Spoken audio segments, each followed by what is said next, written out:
The Slavic languages are a group of languages which form a branch of the Indo-European language family, spoken mainly in Eastern Europe by ethnic Slavs. Here is a map of Slavic languages. Now, everybody knows languages such as Russian, Ukrainian, Polish, Bulgarian, Serbo-Croatian, Czech, but there are more Slavic languages than those just mentioned, even more that are in these maps. So today, let's delve into some of the more forgotten and unspoken Slavic languages in the world. So the first language we're going to be talking about today is Rusyn. Now, Rusyn is spoken by the ethnic Rusyn people. It's spoken in this area of the world. The dark blue shows the community that is concentrated in Slovakia. However, it also spills across the border into Ukraine, Poland, Romania, and then there's another community centered in Serbia and Croatia. Here is a map of the Lemka Republic, or it might be Lemka Republic, depending on which sources you see, which is a very short-lived republic of the Rusyn people before World War I. Here is their flag also. So as you can see, there are two main communities spread apart from each other. The one in the north is referred to academically as Carpathian Rusyn, or in their own language, Ruskinsky Yazyk, whereas the one in the south, in Serbia and Croatia, is just called Ruski Yazyk, depending on whether it's written in Cyrillic or Latin scripts, depends on whether it's in Serbia or Croatia, respectively. Carpathian Rusyn has 38,679 speakers in Slovakia, approximately 10,000 in Poland, 6,725 in Ukraine, whereas the Pannonian Rusyn community has 15,626 speakers in Serbia, 2,337 in Croatia, and an unknown amount in Bosnia, but Bosnia does recognize it as a minority language, even though they don't know how many speakers there are of it. In this video, we will be focusing on Carpathian Rusyn. Despite being spoken in a West Slavic community, it's an East Slavic language. There are three main dialects, which are Lemko, Subcarpathian, and Prešov. Lemko is in Poland, Subcarpathian is in Ukraine, but the main dialect is Prešov in Slovakia. This is the standard dialect, and most text you will ever see written in the Rusyn language will be written in the Prešov dialect. Here is the phoneme inventory for both vowels and consonants, and you can see it sports a rather typical Slavic phoneme inventory, although it's interesting that it makes a distinction between h and ch. Ukrainian does the same as this, and this is because Rusyn is a descendant of Old Ukrainian, though it's very different to modern Ukrainian now. It also has a case system, just like any Slavic language. As you can see, these are loanwords: nominative, accusative, genitive, dative, local, instrumental, and vocative. And here are demonstrations of it. First in the feminine case, then in the masculine gender, and then the neuter gender, and it has both for soft and hard endings. So you can pause the video here if you understand Slavic grammar at all. So to finish this language profile, we're going to look at an example text, which is our old friend, the Universal Declaration of Human Rights. Please do excuse my pronunciation, as I do not speak any Slavic languages, but I can have a rough idea that it'll be pronounced something like this. Všetky ľudia sa rodят jak slobodne I rovne v dostojnosti I pravách. Sú obdarovaní rozumom I sumlom I majú robiť v duchu bratstva. Please do excuse that. There will be mistakes in there. Again, I don't speak any Slavic languages. But let's talk about our next language now. The next language we're going to talk about is Silesian, which is spoken in the geographical Silesia region of southwestern Poland and across the border into Czechia as well. And here is another map showing the spread of the language, because it's not spoken throughout all of Silesia, just the southern portion of Silesia. The language itself is called Śląsko-Gotka or Śląsko-Gotka. It depends on the orthography, and we're going to get onto this in a minute. Remember this, that there is variation, because this becomes very important. So Silesian is a West Slavic language. It's part of the Lachitic group, which also includes Polish and Pomeranian. But of course, the Silesian language we're going to talk about now. Although, is it really a language? Well, the Polish government in Warsaw and many Polish nationalists will tell you that it is not a language but a dialect of Polish. And are they right? Well, let's have a look. Here is a map where I showed again a minute ago, and this splits the area up into numbers where dialects are spoken. As you can see, there appears to be a lot of dialects for saying this is meant to be a dialect itself. Can these all really be subdialects? Well, I'll read them out to you.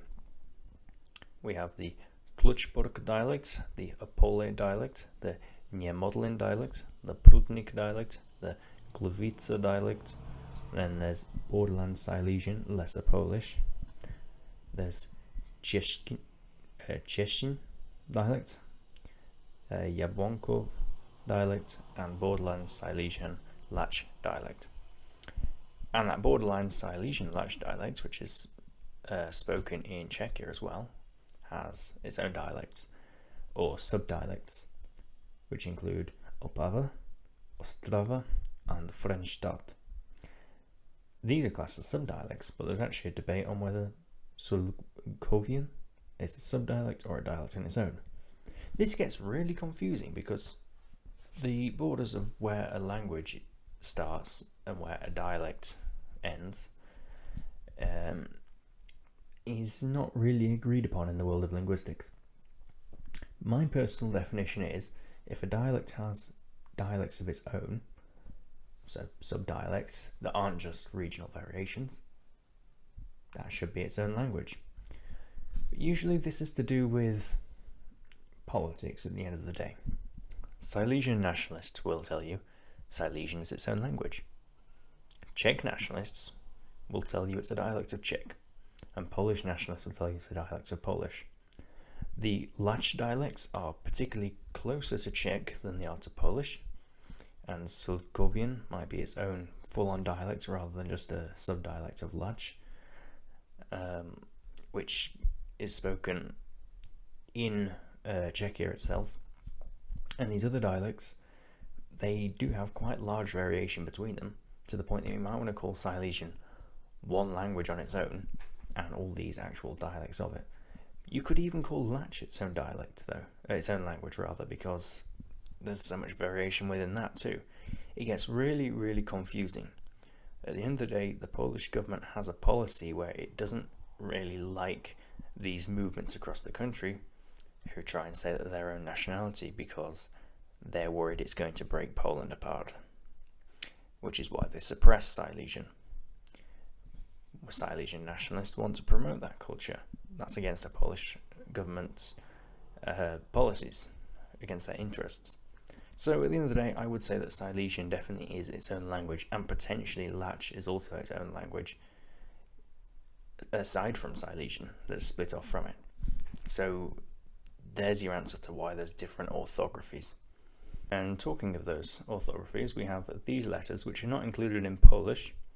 Some of them are included in Czech, but they're used in Silesian. For example, the U at the end is only used in the Sulkovian dialect, which we said might be a dialect or subdialect of Lach. But the other orthographies for the other Silesian dialects that are seen as the standard and were approved by a Silesian committee, have these extra letters which are not featured in Polish or Czech. So to end this section off, we're going to have once again the Universal Declaration of Human Rights, this time in Silesian obviously. You will notice it differs quite greatly with the text of the Universal Declaration of Human Rights in Polish, if you're familiar with it. We've got different letters, such as the inverted circumflex atop the R, which is a feature in Czech, and the circular symbol above the U. None of these appear in Polish, and also many words are different. So, despite what the Polish government will tell you, it's very clearly not a dialect of Polish. It's different enough to be considered its own language, and it should be promoted. Talking about other languages that are spoken in Poland, we're going to move on to our final language of the day. So, as I said, another language that's spoken in Poland, Kashubian, which is spoken up here in a region called Kashubian, which is in the north of Poland, and it's another cultural group that have their own distinct cultures and traditions and language. So Kashubian is referred to as Kashubian Jazyk. Now, I don't speak any Slavic languages, but compare it with its Polish name, Język Kaszubski. You can see there's quite a big difference there. And you'll notice the differences are much larger than the differences between Silesian and Polish. The Polish government doesn't even deny that this is definitely a language in its own right. They used to, but they don't anymore because it definitely is different. So to kick off this section, we again have a West Slavic language of the Lachitic group. Is it a language or a dialect? Well, here's a map, and you can see it has three very distinct dialects, the northern, middle, and southern dialect blocks. Now, there are slight regional variations, and some Polish linguists, and Kashubian linguists for that matter, will argue that there are more dialects than this, and these are just the main blocks, but the individual cities also have their own sub-dialects, if you will. We're not going to go into that now, and the information about dialects in Kashubian is not as publicly available as the information about dialects in Silesian, so I can't really tell you much about it without having any knowledge in the Kashubian language. But once again, as I said, the Polish government no longer deny that this is just the dialect of Polish, and it does actually have a level of protection in modern day Poland. It's also growing, unlike Silesian. So we have the phonology here. We've got a typical Slavic phoneme inventory, but it does have some phonemes that Polish doesn't have, both in the vowels and the consonants, which is interesting. And then here we have their alphabet with their orthography, similar to Silesian. There's some letters that Polish doesn't have, that the Kashubian does. If you're familiar with the Polish alphabet, you should be able to see the differences there. And again, I said it's got a level of protection in modern Poland, unlike Silesian. So you will see bilingual signs in the Kashubian region of Kashubi, like this one. And you can see that it looks kind of similar, but place names generally are. But if you look at the text of Kashubian itself, with the Universal Declaration of Human Rights, you will see it looks very different. Kashubian is a descendant of the Pomeranian languages, which were a subgroup of the Lachitic branch, which is where Polish is from, as I said before. So there was Pomeranian, and a few languages came from there, like Slovincian, or Slovincian, or Slovincian, I'm not really sure how it's pronounced, which is extinct now. Pomeranian is also extinct. Kashubian is the only living descendant of Pomeranian, and as you can see, it's very different, which is interesting. And what's really good about this is it's not even considered an endangered language. It's a happy story for once. It's getting protection, and the language is growing. There's another map you can find of a survey from 2002 and a survey from 2011 and it shows a clear growth of the language in the region. If they did another survey now, who knows, it might have even grown even more. But anyway, that's that for Kashubian. Thank you everybody for watching this video. It's been a long time in the making. I got a recommendation to do this a very long time ago. I think it was December last year. Ever since I made my series about forgotten Romance languages, I have had a number of people asking me to do the same for Slavic languages. I'm finally getting back to making videos again, even though I am in university full time as well. So I really appreciate the fact that you watched this video, and I hope it's what you expected. If you want a part 2, there are more languages I can speak about, so let me know if you want it. That's all for now, and I hope to see you again soon. Yalla.